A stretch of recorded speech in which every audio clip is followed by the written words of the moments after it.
Market investment ಬಗ್ಗೆ completely ಕಲಿಯೋ video ಸೀರೀಸ್ನ 2ನೇ ವಿಡಿಯೋಗೆ ಸ್ವಾಗತ. ನೀವು ಈಗಾಗಲೇ ಮೊದಲನೇ ವಿಡಿಯೋವನ್ನು ನೋಡದೆ ಬಂದಿದ್ರೆ ಇಲ್ಲಿ ಮೇಲೆ ಐ ಬಟನ್ ಅಲ್ಲಿ ಕಂಪ್ಲೀಟ್ ವಿಡಿಯೋ ಸೀರೀಸ್ನ ಲಿಂಕ್ ಅನ್ನು ಕೊಟ್ಟಿದ್ದೇನೆ. ಮೊದಲ ವಿಡಿಯೋವನ್ನು ನೋಡಿ ಬರುವಂಥದ್ದು ಸೂಕ್ತವಾಗಿದೆ. ನಮ್ಮೆಲ್ಲರ ಚಿಕ್ಕ ಪ್ರಾಯದಿಂದ ನಾವು ಟಿವಿಯಲ್ಲಿ ನ್ಯೂಸ್ ನೋಡುವಾಗ ರಿಪೀಟೆಡ್ ಆಗಿ ಕೇಳುವ ಮತ್ತು ನಮಗೆ ಅರ್ಥ ಆಗದೇ ಹೋಗಿರುವ 2 ಟರ್ಮ್ಗಳಿವೆ. ಯಾವುದೆಂದರೆ ಒಂದು ಸೆನ್ಸೆಕ್ಸ್, ಇನ್ನೊಂದು ನಿಫ್ಟಿ. ಈ ಸೆನ್ಸೆಕ್ಸ್ ಮತ್ತು ನಿಫ್ಟಿ ಅಂದರೆ ಏನು, ಇವುಗಳು ಏನನ್ನು ಸೂಚಿಸುತ್ತದೆ ಹಾಗೂ ಇವುಗಳಿಂದ ಏನು ಪ್ರಯೋಜನ ಎಂಬುದನ್ನು ಈ ವಿಡಿಯೋದಲ್ಲಿ ನೋಡುವ. ನನ್ನ ಹೆಸರು Jijo Joseph. Welcome to my channel.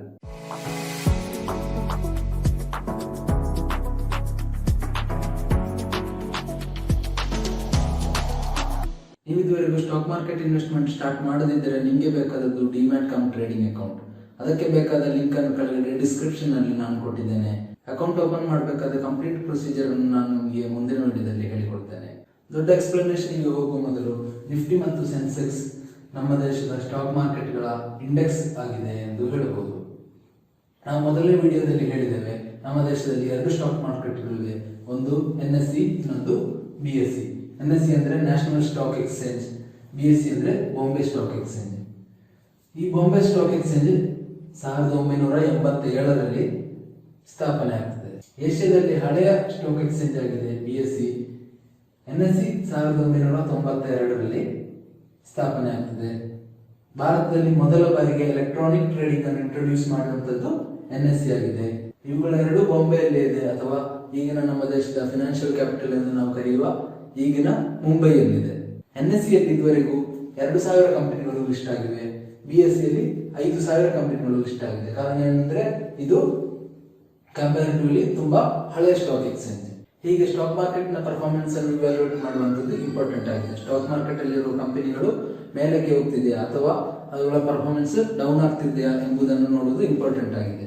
ಆದರೆ ಇಲ್ಲಿರುವ ಸಮಸ್ಯೆ ಏನೆಂದರೆ NSE ಯಲ್ಲಿ 2000 ಕಂಪನಿಗಳಿವೆ ಹಾಗೂ BSE ಯಲ್ಲಿ 5000 ಕಂಪನಿಗಳಿವೆ. ಈ ಕಂಪನಿಗಳನ್ನು ಎಲ್ಲವನ್ನು ಇವ್ಯಾಲ್ಯೂಯೇಟ್ ಮಾಡುವಂತದ್ದು ತುಂಬಾ ಕಷ್ಟವಾಗಿದೆ ಹಾಗೂ ಎಲ್ಲ ಕಂಪನಿಗಳ ಇವ್ಯಾಲ್ಯೂಯೇಷನ್ ಅನ್ನು ಮಾಡುವ ಅಗತ್ಯನೂ ಇರುವುದಿಲ್ಲ. ಹಾಗಿರುವಾಗ ಒಂದು ಸಿಂಗಲ್ ನಂಬರ್ ಈ ಕಂಪನಿಗಳ ಅಥವಾ ಶೇರ್ ಮಾರ್ಕೆಟ್ ನ ಪರ್ಫಾರ್ಮೆನ್ಸ್ ಅನ್ನು ಇವ್ಯಾಲ್ಯೂಯೇಟ್ ಮಾಡುವ ತರ ಇದ್ರೆ ಅದು ತುಂಬಾ ಬೆನಿಫಿಷಿಯಲ್ ಆಗಿರುತ್ತದೆ. ಅದಕ್ಕಾಗಿ ಇಂಡೆಕ್ಸ್ ಗಳನ್ನು ಕ್ರಿಯೇಟ್ ಮಾಡಿದ್ದಾರೆ. ಇಂಡೆಕ್ಸ್ ಎಂಬ ವರ್ಡಿನ ಕನ್ನಡ ಮೀನಿಂಗ್ ನಾವು ನೋಡುವುದಾದರೆ ಸೂಚ್ಯಂಕ ಎಂದು ಹೇಳ್ಬೋದು ಅಥವಾ ಇಂಡಿಕೇಟರ್ ಅಂತ ಹೇಳ್ಬೋದು. ಶೇರ್ ಮಾರ್ಕೆಟ್ ನ ಪರ್ಫಾರ್ಮೆನ್ಸ್ ಅನ್ನು ತೋರಿಸುವ ಸಿಂಗಲ್ ನಂಬರೇ ಇಂಡೆಕ್ಸ್ ಆಗಿದೆ. ಇಲ್ಲಿ ನಾವು ನೋಡಬಹುದು ನಿಫ್ಟಿ ಎಂಬುದು NSE ಯ ಇಂಡೆಕ್ಸ್ ಆಗಿದೆ ಹಾಗೂ ಸೆನ್ಸೆಕ್ಸ್ ಎಂಬುದು BSE ಯ ಇಂಡೆಕ್ಸ್ ಆಗಿದೆ. BSE ಯಲ್ಲಿ ಲಿಸ್ಟ್ ಆಗಿರುವಂತಹ ಪ್ರೀ ಸೆಲೆಕ್ಟೆಡ್ ಆಗಿರುವಂತಹ ಟಾಪ್ 30 ಕಂಪನಿಗಳ ವ್ಯಾಲ್ಯೂ ಅನ್ನು ಒಂದು ಫಾರ್ಮುಲಾಗೆ ಹಾಕಿ ಅದರಿಂದ ಜನರೇಟ್ ಮಾಡುವ ಒಂದು ವ್ಯಾಲ್ಯೂವೇ ಆಗಿದೆ ಸೆನ್ಸೆಕ್ಸ್.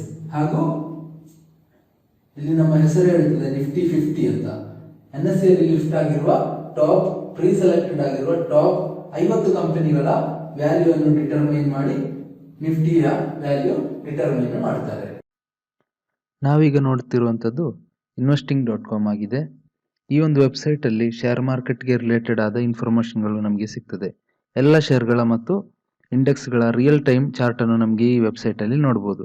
ನಾವೀಗ ನೋಡ್ತಿರುವಂಥದ್ದು ನಿಫ್ಟಿ 50ಯ ಕಳೆದ 3 ತಿಂಗಳ ಚಾರ್ಟ್ ಆಗಿದೆ.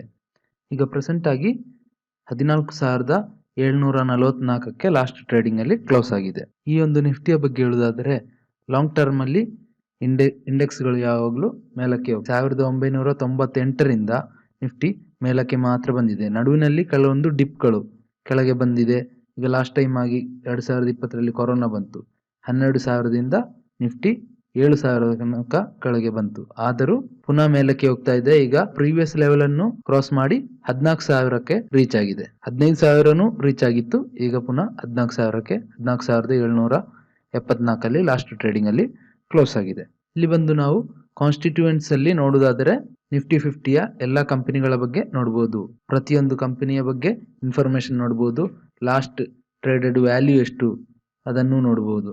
ಬರೀ ಒಂದು ನಿಫ್ಟಿ ಅಥವಾ ಸೆನ್ಸೆಕ್ಸ್ ಮಾತ್ರ ಅಲ್ಲ, ಪ್ರತಿಯೊಂದು ಸೆಕ್ಟರ್ ವೈಸ್ ಇಂಡೆಕ್ಸ್ಗಳಿವೆ. ಅಂದರೆ ಒಂದು ಪರ್ಟಿಕ್ಯುಲರ್ ಸೆಕ್ಟರ್ ಅಲ್ಲಿ ಆ ಸೆಕ್ಟರ್ನ ಕಂಪನಿಗಳನ್ನು ಮಾತ್ರ ತೆಗೆದುಕೊಂಡು ಆ ಸೆಕ್ಟರ್ ಹೇಗೆ ಪರ್ಫಾರ್ಮೆನ್ಸ್ ಮಾಡ್ತದೆ ಎಂಬುದನ್ನು ನೋಡಲು ಸಪರೇಟ್ ಆಗಿ ಸೆಕ್ಟರ್ ವೈಸ್ ಇಂಡೆಕ್ಸ್ಗಳನ್ನು ಮಾಡಿಟ್ಟಿದ್ದಾರೆ. ಫಾರ್ ಎಕ್ಸಾಂಪಲ್ ನಮ್ಗೆ ಇಲ್ಲಿ ನೋಡಬಹುದು ನಿಫ್ಟಿ ಆಟೋ ಅಂದ್ರೆ ಬರೀ ಆಟೋಮೊಬೈಲ್ ಸೆಕ್ಟರ್ಗೆ ಸಂಬಂಧಿಸಪಟ್ಟ ಕಂಪನಿಗಳು ಮಾತ್ರ ಇದರಲ್ಲಿ ಬರ್ತದೆ. ನಿಫ್ಟಿ ಬ್ಯಾಂಕ್ ಅಂದ್ರೆ ಬ್ಯಾಂಕಿಂಗ್ ಸೆಕ್ಟರ್ಗೆ ಸಂಬಂಧಪಟ್ಟ ಕಂಪನಿಗಳನ್ನು ಮಾತ್ರ ಈ ಒಂದು ಇಂಡೆಕ್ಸ್ ಅಲ್ಲಿ ಕೌಂಟ್ ಮಾಡ್ತಾರೆ. ಆ ಬ್ಯಾಂಕಿಂಗ್ ಸೆಕ್ಟರ್ ನ ಪರ್ಫಾರ್ಮೆನ್ಸ್ ಅನ್ನು ನಮಗೆ ಈ ಒಂದು ಇಂಡೆಕ್ಸ್ ಅನ್ನು ನೋಡುವ ಮೂಲಕ ತಿಳಿದುಕೊಳ್ಳಬಹುದು. ಹಾಗಾದ್ರೆ ನಾವು ಈ ಇಂಡೆಕ್ಸ್ ಅನ್ನು ಯಾಕೆ ಯೂಸ್ ಮಾಡ್ತಿದ್ದೇವೆ ಎಂಬುದನ್ನು ನೋಡುವ. ಮೊದಲನೇದು ನಾವು ಆಲ್ರೆಡಿ ಹೇಳಿಯಾಗಿದೆ, to evaluate the performance of the stock market ಎಂಬುದಾಗಿ.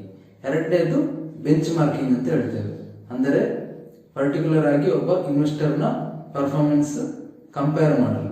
ಅಂದರೆ ಫಾರ್ ಎಕ್ಸಾಂಪಲ್, ಒಬ್ಬ ಇನ್ವೆಸ್ಟರ್ ಬಂದು 2-3 ಕಂಪನಿಗಳಲ್ಲಿ ತನ್ನ ಹಣವನ್ನು ಹೂಡಿಕೆ ಮಾಡ್ತಾನೆ.